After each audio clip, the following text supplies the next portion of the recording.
செய்யும் தூயனை நேயமாய் ஸ்தோத்தரிப்போமே. அற்புதமே அவர் நாடுத்துதலே, ஆனந்தமே பரமானந்தமே, நன்றியால் உள்ளமே மிக பொங்கிடுதே. நாம் அல்லேலூயா துதி சாற்றிடுவோம்.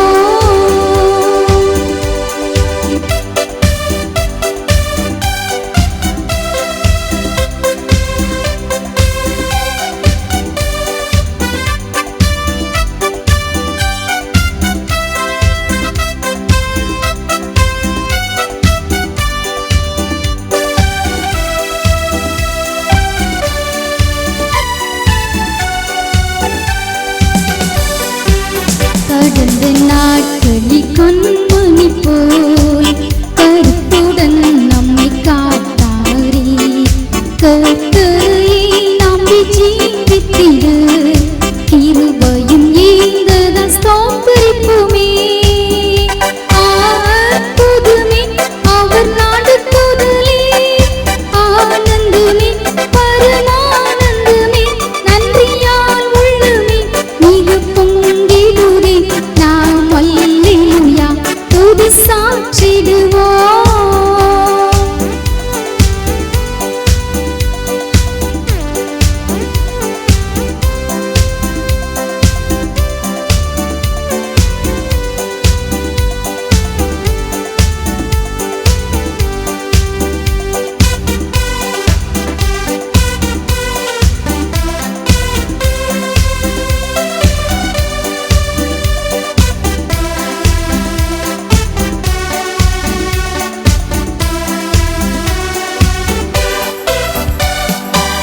அக்கினி ஊடாய் நடந்தாலும், ஆழியில் தண்ணீரை கடந்தாலும், சோதனையோ மிக பெருகினாலும், ஜெயம் நமக்கேந்ததால் ஸ்தோத்திரிப்போமே.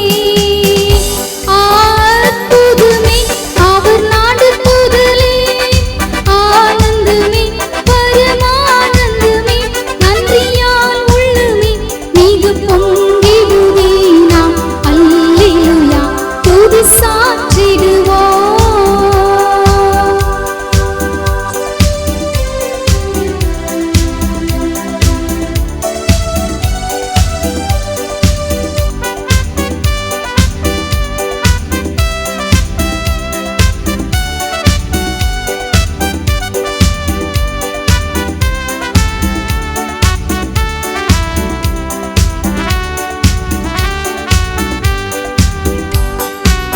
இங்குவனாந்திரு யாத்திரையில் இந்திரமேசு நம்மோடிருப்பார். போகையிலும் நாம் வருகையிலும் புகலிடமானதால் ஸ்தோத்திரிப்போமே. அற்புதமே அவர் நாடுத்துதலே, ஆனந்தமே பரமானந்தமே, நன்றியால் உள்ளமே மிக பொங்கிடுதே. நாம் அல்லேலூயா துதி சாற்றிடுவோம்.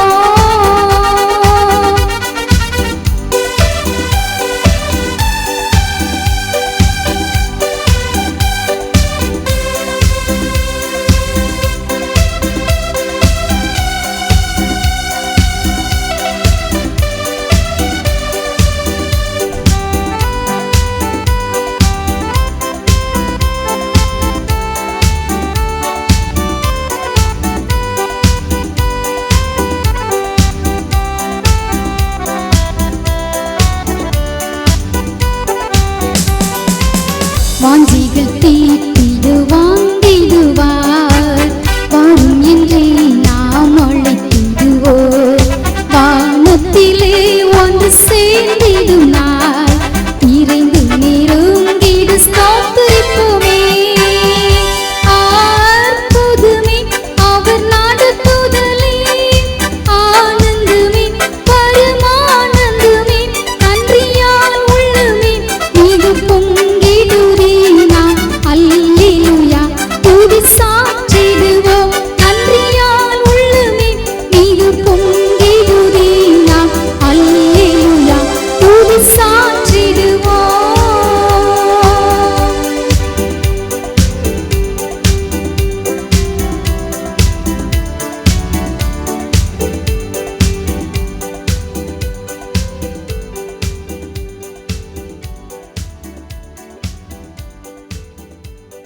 ஆரோக்கியமான செய்தி நேரம் இந்த நிகழ்ச்சியோடு இணைந்திருக்கிற தேவ பிள்ளைகள் யாவருக்கும் இயேசு கிறிஸ்துவின் நாமத்தினாலே எங்கள் அன்பின் வாழ்த்துக்கள்.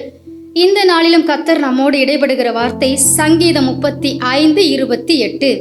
என் நாவு உமது நீதியையும் நாள் முழுவதும் உமது துதியையும் சொல்லிக் கொண்டிருக்கும். எனக்கு அன்பான தேவ பிள்ளைகளே, கர்த்தர் நமக்கு கொடுத்த நாவு எதற்காக? அவரை துதிப்பதற்காக. வீணான காரியங்களை, தேவன் விரும்பாத காரியங்களை பேசுவதற்கு அல்ல. தேவனுடைய நீதியையும் நாள் முழுவதும் அவருடைய துதியையும் சொல்வதற்காகத்தான் அவர் நமக்கு கொடுத்த நாவு. தாவீது ராஜா இந்த சங்கீதத்தினுடைய முடிவிலே சொல்லுகிறார், நாள் முழுவதும் உமது நீதியையும் துதியையும் சொல்லுவேன் என்று சொல்லி. இப்படி நாள் முழுவதும் தாவீது ராஜா துதி சொல்ல காரணம் என்ன? கர்த்தர் தன் எதிராளிகளோடு கூட தனக்காக வழக்காடுபவர், தனக்காக யுத்தம் செய்பவர். அதனால் தான் நாள் முழுவதும் நான் துதிப்பேன் என்று சொல்லி அவர் சொல்லுகிறார். தேவ பிள்ளைகளை, இன்றைக்கும் கூட மனிதர்கள் உங்களுக்கு விரோதமாக நீங்கள் குடியிருக்கிற இடத்திலே, வேலை செய்கிற இடத்திலே பல விதங்களிலே செயல்படலாம். வருத்தப்பட வேண்டாம். நீங்கள் யாரோடும் வீணாக வழக்காடக்கூடாது, சண்டையும் போடக்கூடாது. வீணான வார்த்தைகளை நாம் பேசவும் கூடாது. நாம் அவருடைய பிள்ளைகள். நாம் அமைதியாக இருக்கும் பொழுது கர்த்தர் கண்டிப்பாக நமக்காக அந்த இடத்திலே யுத்தம் பண்ணுவார், வழக்காடுவார். உங்கள் எதிராளிகளுடைய கையிலே ஒரு நிமிடம் கூட தேவன் உங்களை ஒப்பு கொடுக்கவே மாட்டார். ஹல்லேலூயா. இன்றைக்கு கூட உங்களுக்கு மனிதர்கள் மூலமாய் வருகிற வேதனைகள், நெருக்கங்கள், அவர்கள் உங்களுக்கு விரோதமாக பேசும் வீணான வார்த்தைகள் எதையுமே நினைத்து வேதனைப்படாமல், அவர்களோடு கூட வழக்காடாமல், வாதாடாமல் அமைதியாக இருந்து அதை தேவனுடைய பட்சத்தில் விட்டுவிட்டு நன்றாக கர்த்தரை பாடி நீங்க துதித்து பாருங்க. உங்களுக்காக அவர் வழக்காடி யுத்தம் செய்து ஜெயத்தை தந்து ஒரு நிமிடம் கூட அவர்கள் இஷ்டத்திற்கு உங்களை ஒப்புக்கொடாமல் கர்த்தர் கனப்படுத்துவார். ஆமென். God bless you. நாம் ஜெபிக்கலாம்.